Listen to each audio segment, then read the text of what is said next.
It was a little after 2:17 a.m. when the first doorbell rang, so soft and so unexpected that for a moment, the man lying on his couch wasn't even sure he heard it. Outside, the neighborhood was completely silent, the kind of silence that settles only on cold winter nights. He checked his phone, no notifications, no messages, nothing that explained why anyone would be at his door at that hour. Then it rang again, this time louder, held a second longer, as if whoever stood outside wanted to make absolutely sure he was awake. A strange tension filled his living room, a kind of slow, creeping unease that pressed against his skin. He reached for the remote and muted the TV, and the sudden quiet made the house feel even more hollow. He walked toward the door carefully, each step slow, steady, cautious. On the opposite side of the wooden door, the hallway light flickered faintly, throwing these short bursts of light across the entryway, as if the house itself was trying to warn him. When he finally opened his phone to check the doorbell camera, he froze. There was no one standing in front of the door,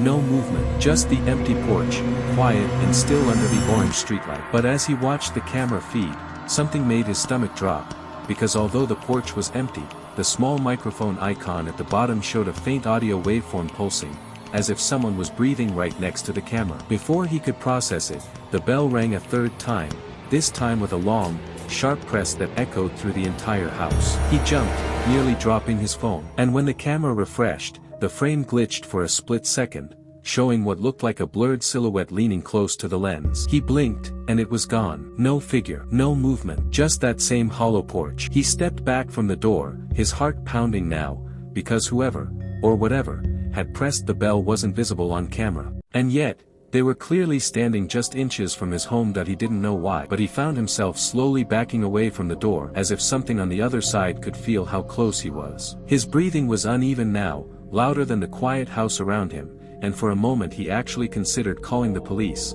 until he saw the porch light outside flicker twice. Not the hallway bulb inside, the porch light, the one wired directly above the doorbell camera. It blinked, then dimmed, then brightened again, almost like someone was moving just out of frame, blocking the sensor, passing in and out of the light's reach. He stared at the camera feed again, watching the brightness shift in unnatural rhythm, but still, nobody was visible. Then something new appeared. A tiny notification popped up at the top of his screen, audio detected, whispering. He felt his entire body go cold. The feed was still showing an empty porch, quiet, motionless, but the audio line below was shaking violently, like someone was whispering directly into the microphone. And in that jumbled static, he swore he heard his own name being said. Not loud, not clear, but whispered the way someone stands right beside your ear and lets your name leak out like warm breath. He shut off the feed instantly, his hands trembling, but the moment he turned the screen black, something tapped the door. Just once, sharp, delivering, like a single knuckle knocking exactly at chest height. He didn't move,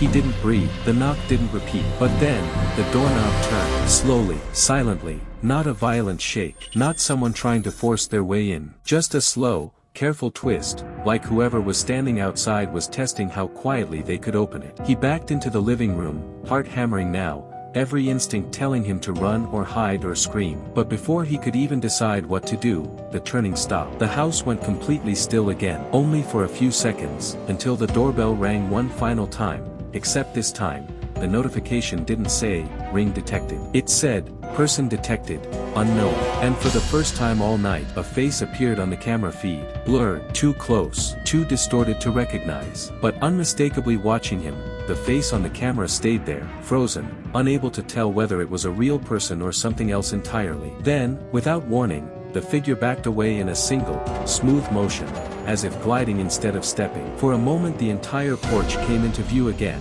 and the figure was standing at the very edge of the light, tall, thin, leaning slightly to the side like its spine didn't sit right. It didn't move, it didn't speak, it just stood there, head tilted, watching the house as if trying to decide whether to take another step forward. That's when the man remembered something. His door wasn't fully locked. In his rush to check the camera, he had only pressed the handle down earlier, not deadbolted. His stomach dropped as he looked at the knob again. This time, it was slowly twisting on its own. No sound, no creak, just a perfect, controlled rotation. He rushed forward and slammed the deadbolt shut, but the moment the lock clicked, the camera feed glitched violently, static lines tearing across the screen, before freezing on a single frame, the figure's face pressed against the lens again. Except now, the mouth was slightly open, and something was moving inside. Not teeth, not a tongue, something else, something shifting. He threw his phone away and backed into the center of the room, heart pounding so loud it felt like it echoed off the walls. A loud, sharp thud hit the door, then another, then a third, each one stronger, like whatever stood outside no longer cared about being quiet. He dialed 911 with shaking hands, but before the operator even finished her greeting, the banging stopped. The house fell into complete silence. No footsteps, no ringing, no whispering, just nothing. When the police arrived 17 minutes later, the porch was empty. The doorbell footage was corrupted, only a black screen with distorted audio playing underneath. Except for one tiny detail the officers didn't notice. In the final second of the corrupted footage, a distorted voice whispered a single sentence, "I'll come back when you're alone again."